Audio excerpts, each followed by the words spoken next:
What up, Fight World? It's your boy Ego, and I'm back with some more boxing. Make sure you guys like and subscribe to the channel.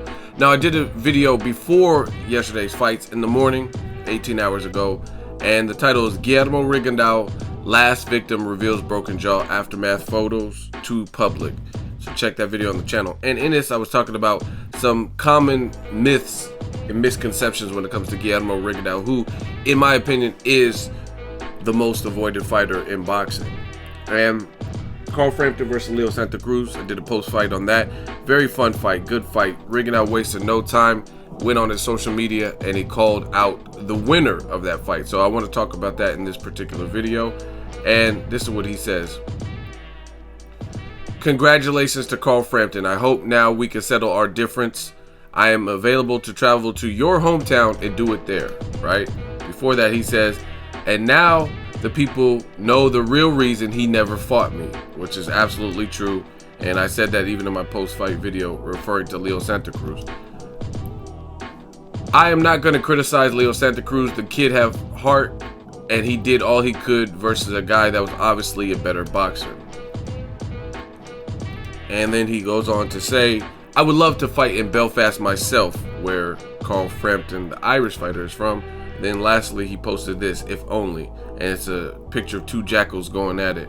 Now, I love this notion. I love how outspoken Rigondeaux has been, because he hasn't really received the proper treatment, especially from promoters, networks, things like that. So now he has to Cannon Briggs it a little bit. You know what I mean? Let's go, Rigo! You know what I mean? He has to let's go champ it a little bit and hype himself up, since other people aren't going to do it for him. So I love the self-promotion. I love what he's doing, and I agree with what he's saying.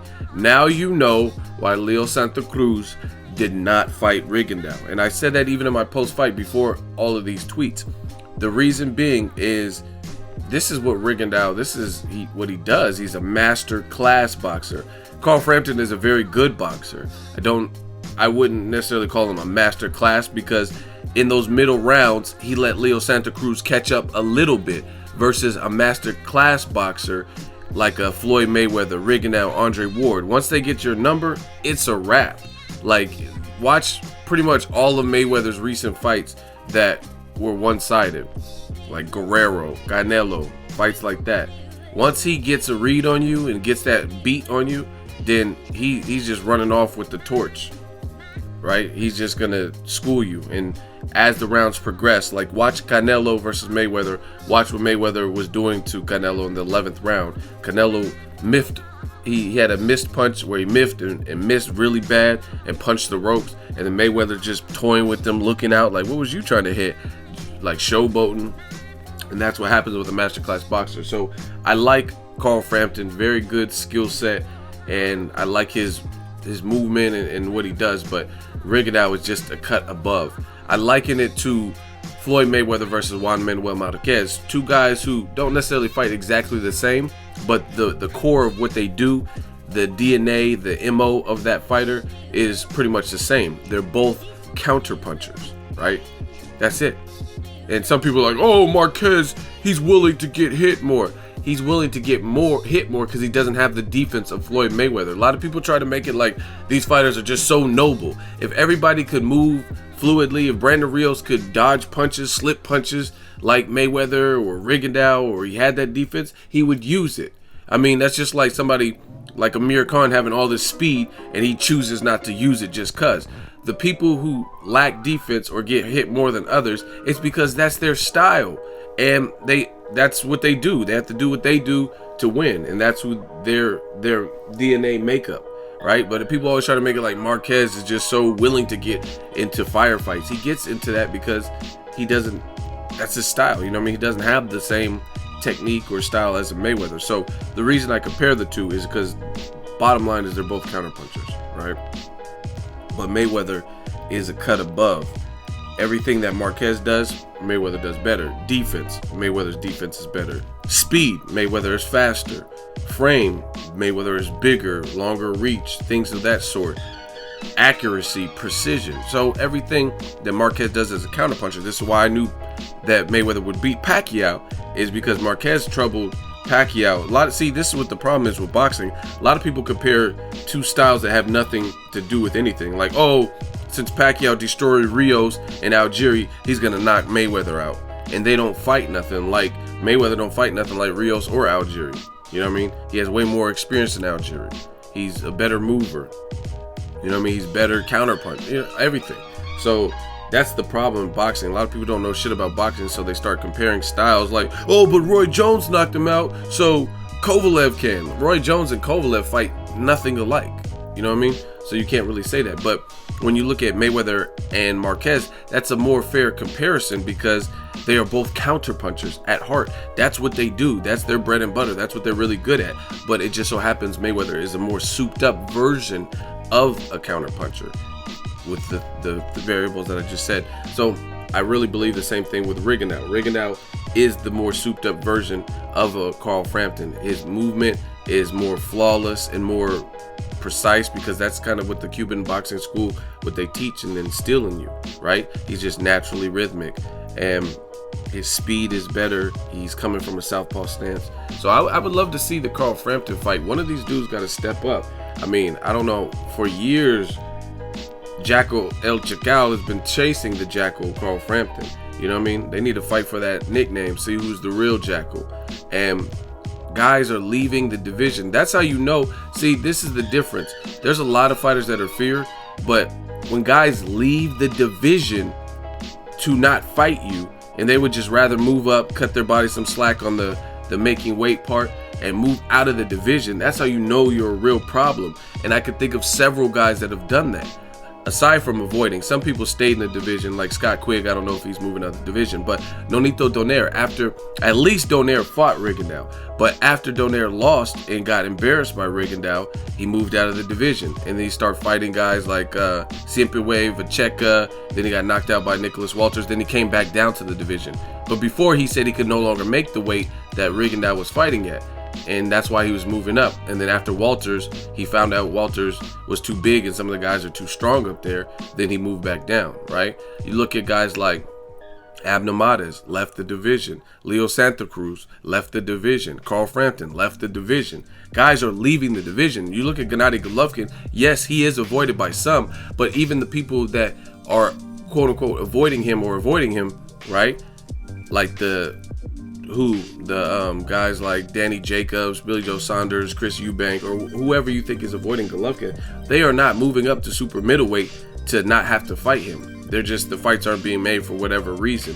And the biggest thing, like when you look at like the most avoided, why Rigondeaux to me is more avoided than a guy like Gennady Golovkin, is because people know Golovkin is good, and it's just, that's what it is. He gets a lot of praise for it. Like people are like, oh, he's the best middleweight, or I don't know if I could beat this guy. People are speaking truth about Gennady Golovkin. But when it comes to Rigondeaux, they have to lie. He is such a threat and he is so avoided that they have to lie on him and bash him and make other people not want to see him in order to try to make their point. So if you have to lie, then that's how you know somebody's a problem. You have to lie in order to get your point across, right? You got to say, oh, he's boring, he can't sell out, this and that. Like, you have to do those things in an effort to downgrade him just so the public believes you and the fight is not made, right? Like, I don't know if this is true, but I heard Carl Frampton said something else. There's no money in fighting Rigondeaux. So now, I understand being a prize fighter, but now it's not about respect or anything. You're making money with Leo Santa Cruz and Quigg. That's all you care about, you know what I mean? And just to show you guys, for all the people that say he's boring, Rigondeaux, 65% knockout ratio, right? You look at Carl Frampton, and we'll go down the list. So keep in mind these numbers, man.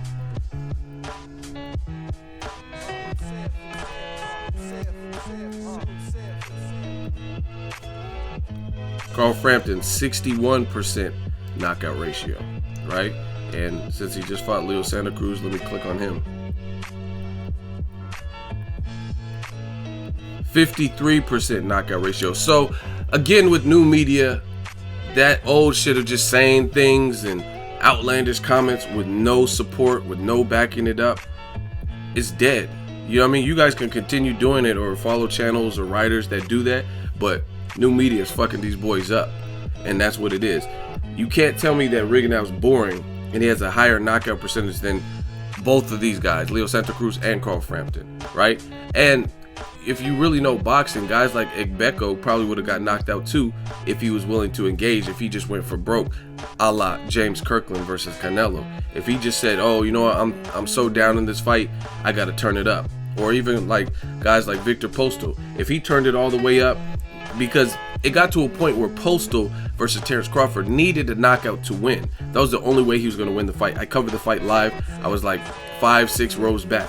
I seen it perfectly, perfect view, great lighting, everything, right? He needed a knockout to win. So if you know that, then you got to be more John Molina Jr. versus Mickey Bay than Postol did with Crawford. You have to be willing to just say, whatever, I got to just go for broke and pull the upset. I got to get this guy out of here. But fighters don't do that. A lot of guys who are the warriors or perceived as the warriors, they won't do that. Leo Santa Cruz, I give it to him, because in the midst of adversity versus Carl Frampton, he was pushing on the gas. He wasn't changing his makeup to not try to win the fight. He was really trying to win versus Carl Frampton, and some people arguably thought he did win. It was a good fight. I had Frampton winning. Check out my post-fight for the reasons why. But guys like Guillermo, they didn't want to do that. They tasted the power, and they're like, nah, I'm not. I'm content going the distance and not getting knocked out. I know I'm already losing to this guy. Same thing with Postol. He knew he was losing. He was getting hurt throughout the fight, and it is what it is. So he just said, I'm content saving face and not getting knocked out. I'd rather just take the decision loss, and I'll call Crawford a runner. So props to Rigondeaux. I like what he's doing with the call outs, and it's getting bad with new media, like Jackal versus Jackal, El Jackal versus the Jackal. We got to see these types of fights. And this whole, see, Box Nation's posting it. I mean, how long can you avoid this? You know what I mean? So shout out to Rigondeaux for trying to turn it up on these dudes. I doubt one of them will want to fight him, even though Rigondeaux was the mandatory for Frampton and he moved up. We'll see what he decides to do. So hopefully these guys get some stones and fight the man. That's really all there is to say. Let me know what you guys think. Like the video. As always, hate, comment, and subscribe. Till next video, it's Ego signing off. You don't feel it, then it must be too real to touch.